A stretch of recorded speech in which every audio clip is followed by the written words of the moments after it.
Let's take a look at the four main blended learning models. The first is lab rotation.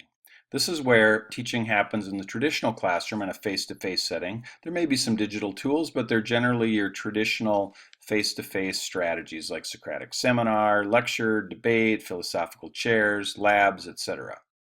Then the whole class moves together to an online setting.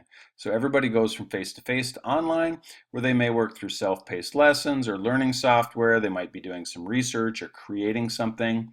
This can be facilitated through Schoology and Seesaw.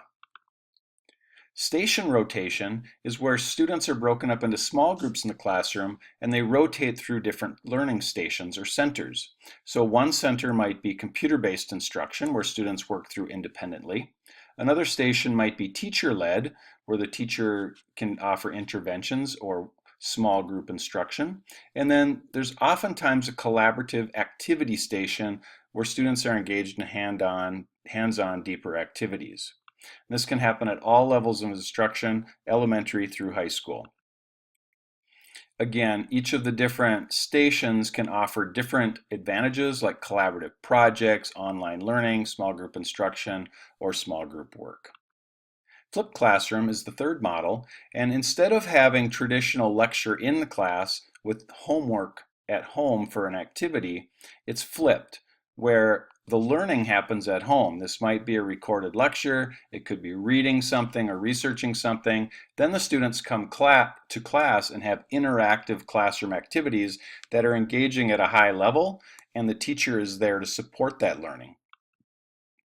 The flipped classroom really focuses on taking the low-end learning, the knowledge level and comprehension, and pushing that out of the classroom to home so that the higher level learnings can happen in the classroom.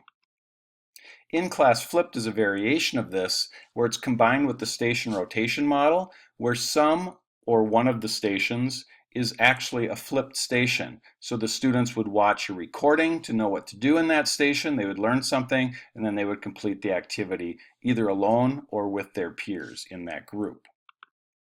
Playlist is the fourth model, and on this one, each student either has their own to-do list or they make choices from a differentiated list of options, and some of those activities may be required of everybody.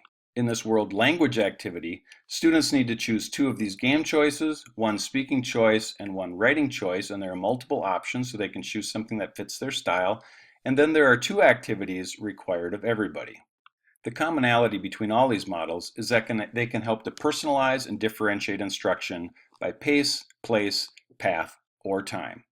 And if we do it really well, high-quality blended learning will be personalized, mastery-based, include high expectations, and a great sense of student ownership in their learning.